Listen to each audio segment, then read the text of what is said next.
berdoa terlebih dahulu ya. Pada ketua kelasnya Fani, silakan dipimpin teman-temannya berdoa. Nah, sebelum mulai pelajaran pada hari ini, ada baiknya kita berdoa. Berdoa mulai. Bismillahirrahmanirrahim. Rabbil zidni ilma warzuqni fahma. Amin. Hari ini ada yang tidak masuk? Hadir semua, Bu. Alhamdulillah ya kalau hadir semua. Sebelum kita belajar untuk membangkitkan semangat belajar kita hari ini, yuk kita menyanyikan salah satu lagu wajib nasional Indonesia yaitu Hari Merdeka. Nah, anak-anak semuanya jangan berdiri. 12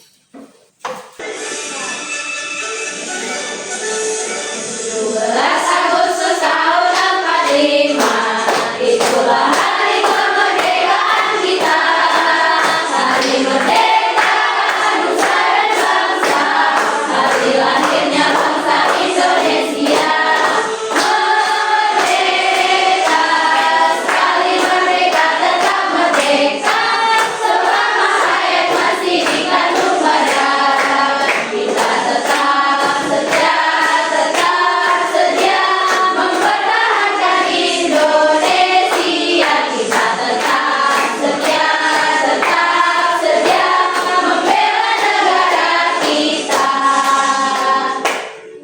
Terima kasih semuanya sudah kembali. Nah, anak-anak ada yang tahu lagu tadi itu menceritakan tentang apa? Iya, benar ya. Kemerdekaan Indonesia itu bukan didapat secara cuma-cuma, tetapi ada peran pahlawan di dalamnya dan juga perjuangan rakyat Indonesia. Nah, anak-anak ada yang masih ingat minggu lalu kita sudah belajar tentang apa? Nah, siapa pahlawan yang dari Bengkulu? Yang Ibu Fatmawati tadi benar ya, tapi kalau yang Insinyur Soekarno itu beliau bukan pahlawan dari Bengkulu, tetapi beliau pernah diasingkan di Bengkulu. Tapi anak-anak semuanya hebat, anak-anak semuanya keren karena masih mengingat pembelajaran kita minggu lalu. Nah, ada yang tahu hari ini kita akan belajar apa? Nggak tahu, Bu. Tadi kan Ibu bilang kalau Insinyur Soekarno itu pernah diasingkan di Bengkulu. Nah, selama pengasingannya di Bengkulu itu beliau tinggal di sebuah rumah yang sekarang itu sudah berubah fungsinya menjadi museum. Nah, museum ini dikenal dengan nama Rumah Pengasingan Bung Karno. Nah, di dalamnya itu menyimpan koleksi-koleksi pribadi milik Insinyur Soekarno. Nah, jadi tokoh pahlawan dan juga peristiwa sejarah itu ada kaitannya dengan yang namanya tempat bersejarah. Jadi hari ini kita akan belajar tentang tempat bersejarah.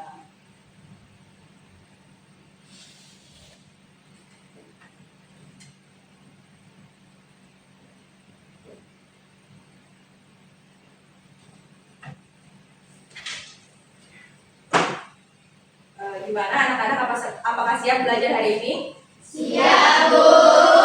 Nah, sekarang coba. Oh ya, dalam pembelajaran kali ini kita akan belajar secara berkelompok ya. Nanti anak-anak itu akan Ibu bagi menjadi 3 kelompok. Setiap kelompok nanti silakan bergantian ke depan untuk mengambil nomor. Nah, nomor ini sebagai penanda kalian dalam kelompok tersebut.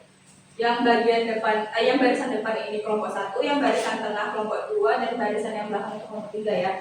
Dimulai dari kelompok 3 dulu, silakan ambil nomor kita. Ayo semuanya. Semuanya.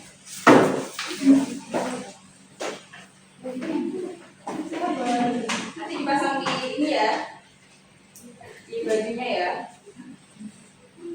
Ayo silakan yang kelompok 2 barisan tengah.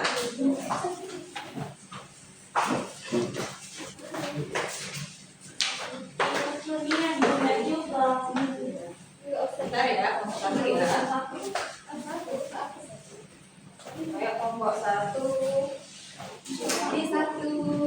Pasang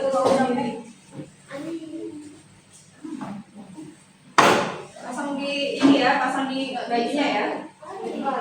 Gimana anak-anak, sudah terpasang semua nomornya? Sudah. Nah, nanti saat diskusi kelompok, Ibu akan panggil salah satu nomor ya. Nanti yang nomor yang disebutkan itu akan menjadi perwakilan kelompok dan maju ke depan untuk mempresentasikan hasil diskusi kelompoknya ya. Paham? Nah, sekarang anak-anak perhatikan video yang akan Ibu tampilkan ini. Simak video sampai selesai ya, karena paham akan materi ini. Candi merupakan peninggalan sejarah, merupakan Ayo perhatikan semuanya. yang berfungsi sebagai tempat pemujaan keluhuran Borobudur. Contoh candi yang pertama itu ada Candi Borobudur. Nah, ini adalah candi terbesar kita tempat terbesar di Asia Tenggara. Itu Candi Borobudur yang ada di Magelang, Jawa Tengah. Kemudian ada Candi Prambanan yang ada di Klaten, Jawa Tengah. Ini untuk peribadatan agama Prambanan yang Borobudur tadi ya. Kemudian ada Candi Tikus yang ada di Ayo Windy perhatikan. banyak tempat ibadah bersejarah yang ada di Indonesia. Tempat ibadah tersebut berupa masjid, gereja, pura, dan sebagainya. Karena memang di Indonesia itu banyak ada beberapa agama besar yang ada di Indonesia, sehingga peninggalan sejarah berupa tempat ibadah itu juga beragam. Nah, contoh beberapa peninggalan tempat ibadah yang pertama ada Masjid Raya Banda Aceh yang terletak di Nagari Aceh, Yerusalem. Kemudian ada Kelenteng Sampurong yang ada di Semarang. Ada juga gereja katedral yang ada di Jakarta. Nah, gereja katedral ini berhadapan dengan yang namanya Masjid Istiqlal. Masjid Istiqlal itu juga masuk ke dalam sebuah peninggalan sejarah. Kemudian ada Pura Besaki yang ada di daerah Besaki, Bali. Itu contoh dari tempat ibadah. Benteng merupakan tempat pertahanan diri dari musuh pada masa penjajahan. Jadi pada masa penjajahan atau masa kerajaan dulu, benteng itu ada dijadikan sebagai pagar atau tempat pertahanan dari serangan musuh. Contohnya ya seperti pagar melindungi. Contoh beberapa peninggalan benteng yang ada di Indonesia, misalkan benteng Vastenburg yang ada di Surakarta. Sampai saat ini benteng Vastenburg ini dijadikan sebagai tempat wisata yang ada di Surakarta. Kemudian ada benteng Vredenburg yang ada di Yogyakarta. Ada juga benteng Suwosuan yang ada di Banten. Dan juga masih banyak benteng-benteng yang ditemukan di Indonesia. Misalkan yang lainnya ada benteng Jagaraga yang di Bali, misalkan lagi benteng Bogor yang ada di Sumatera. Nah, di video tadi apa yang anak-anak semua lihat? Nah,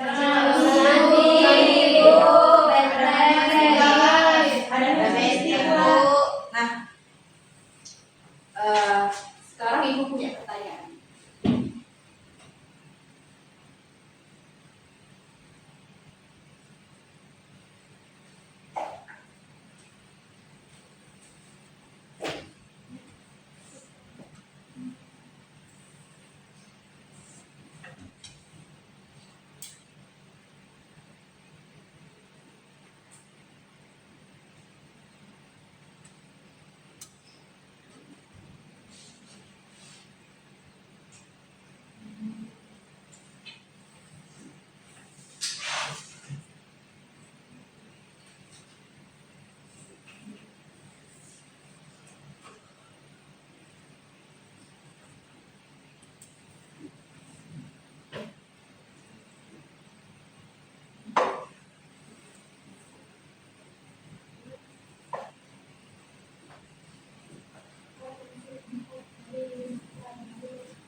Nah,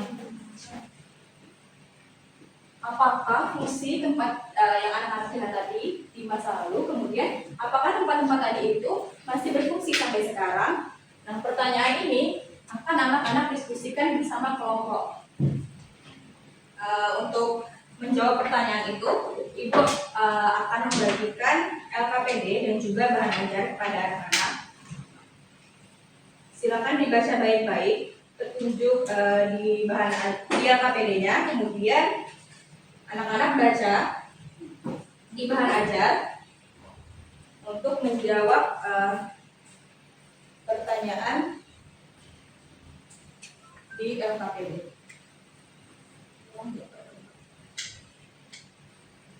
Nah, selain bahan ajar, ibu juga punya poster edukasi. Nah, selain dari bahan ajar tadi, anak-anak juga bisa mencari jawabannya di poster ini ya. Nanti silakan kelompok itu bergantian ya maju ke depan ya. Kalau kelompok lain belum selesai, anak-anak tunggu di mejanya masing-masing sambil membaca bahan ajar untuk mencari jawaban atas pertanyaan itu.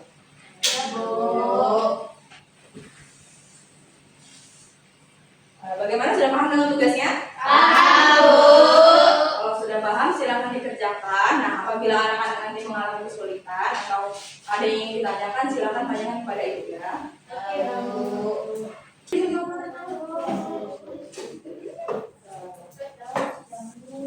Wah, hebat ya, kelompok 1 udah sampai nomor 2.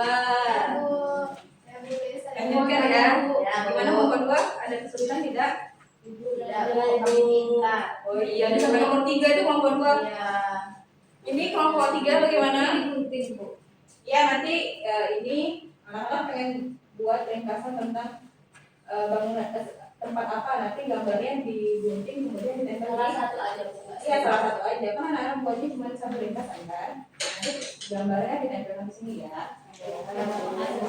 Iya.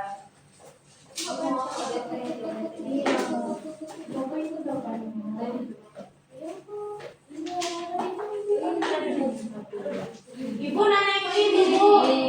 Kalau mau lihat silakan kelompok 1 maju dulu ya.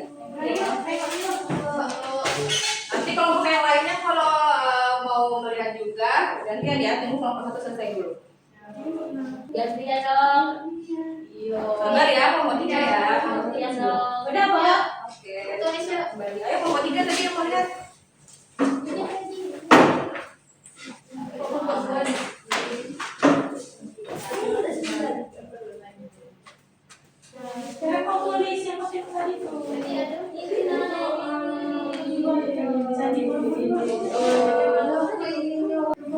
Makasih ya kelompok 2.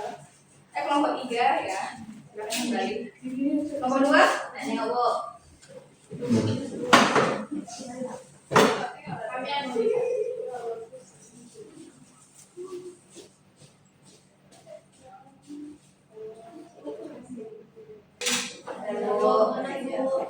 Kembali kelompok 2.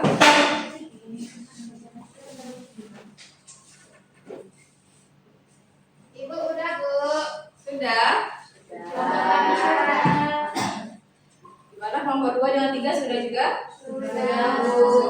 Kalau sudah, coba dikumpulkan.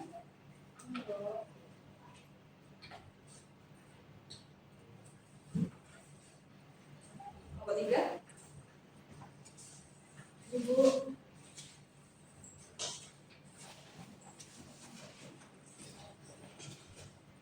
Nah, sekarang ibu mau pilih nomor 2. Nomor 2. Dengarkan dulu. Ibu pilih nomor 2 untuk mewakili kelompoknya mempresentasikan hasil diskusinya. Siapa saja yang bernomor 2? Yang nomor 2 katakannya. Kelompok kami Farida, Bu. Farida Bu. Kelompok 1 dulu. Kelompok 1 maju. Ayo Farida. Ayo Farida maju. Bacakan hasil diskusi kelompok.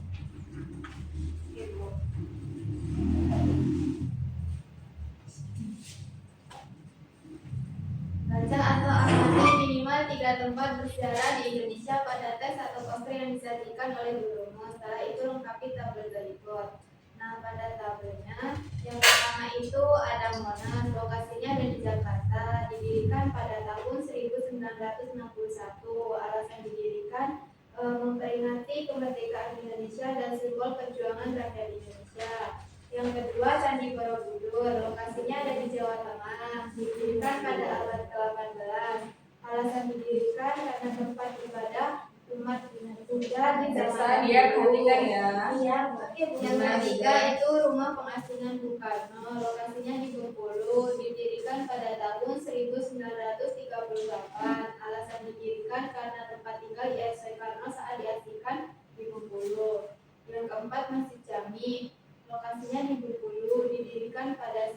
1938 sampai 1942. Alasan didirikan karena tempat ibadah dan juga bukti peran Insinyur Soekarno dalam pembangunan sosial keagamaan. Nah, yang kedua di sini kami memilih gambar Monas ataupun Monumen Nasional. Monumen Nasional atau Monas itu dibangun pada tahun 1961, lalu diresmikan pada tahun 1975. Menara setinggi 132 meter dengan puncak berbentuk lidah api berlapis emas ini dibangun untuk mengenang proklamasi kemerdekaan 17 Agustus tahun 1945, sekaligus simbol perjuangan bangsa. Sekarang Monas menjadi museum sejarah perjuangan dari masa prasejarah hingga kemerdekaan. Nah, gimana yang pertanyaan ini tadi? Jawabannya apa? Apa fungsi tempat bersejarah di masa lalu? Jadi fungsi tempat bersejarah di masa lalu itu yang pertama sebagai pusat pemerintahan atau kekuasaan, yang kedua tempat ibadah, yang ketiga tempat tinggal di toko penting, yang keempat monumen atau simbol perjuangan bangsa, yang kelima pusat pertahanan militer. Nah, kalau yang pertanyaan kedua, apakah tempat-tempat bersejarah itu masih berfungsi sampai sekarang? Ya, masih berfungsi Bu. Contohnya fungsinya sebagai objek wisata sejarah, yang kedua pusat edukasi dan juga penelitian sejarah, yang ketiga itu museum, yang keempat itu tempat kegiatan budaya, ikon sejarah dan keagamaan, yang kelima situs sejarah. Gimana teman-teman, apakah setuju dengan jawaban dari kelompok satu tadi yang tentang fungsi tempat bersejarah di masa lalu dan juga masa kini? Setuju. Apa ya jawabannya? Apakah ada jawaban anak-anak yang berbeda? Sama Bu. Berbeda Bu, kami menulis ringkasan tentang Monas bukan candi. Oh iya, kalau kelompok tiga apa yang beda tadi? Kami Benteng Malboro Bu dari Bengkulu. Oh iya, nah tidak apa-apa yang berbeda ya, yang penting poin-poin ringkasannya, kemudian tulisan dan tulisannya itu rapi dan juga mudah dibaca ya. Nanti pekerjaan anak-anak sekalian ini akan ibu koreksi lagi. Nah, pada Farida silakan kembali ke tempat duduknya.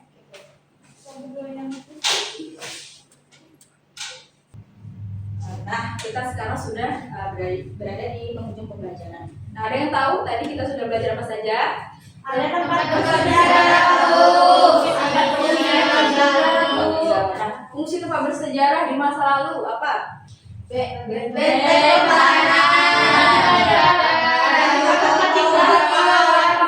Soekarno itu rumah pengasingan. Iya. Nah, kalau fungsinya di masa kini apa?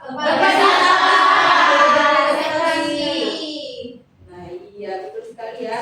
Anak-anak semuanya sudah hebat, sudah paham ya dengan materinya. Nah, Ibu pengen uji apakah anak-anak beneran sudah paham dengan materi pembelajaran kita hari ini. Ibu ada soal evaluasi. Soal ini dikerjakan secara individu ya, tidak boleh mencontek. Iya Bu. Iya Bu. Terima kasih Bu. Terima kasih Bu.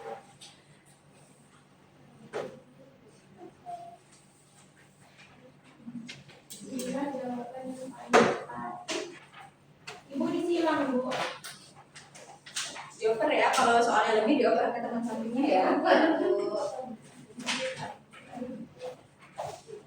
Ibu ini jawabannya disilang Bu.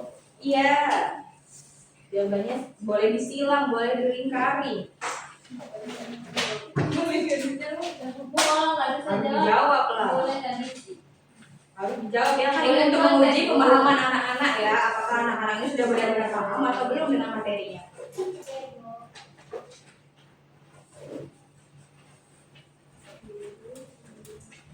Bagaimana? Sudah selesai? Sudah, Bu.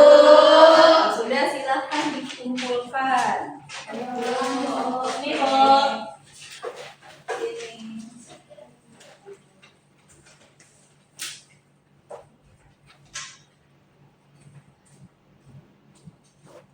Sudah? Aku titip semua kali Bu. Iya.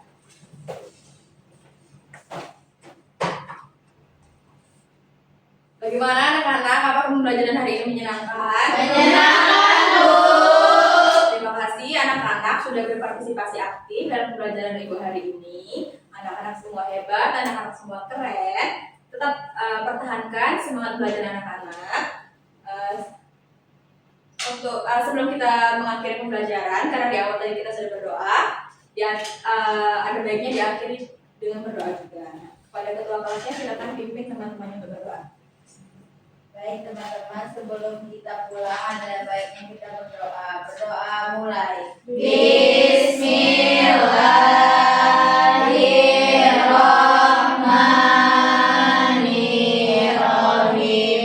Amin. Sekali lagi terima kasih ya anak-anak. Sekian dari Ibu, terima kasih. Wassalamualaikum warahmatullahi wabarakatuh. Waalaikumsalam warahmatullahi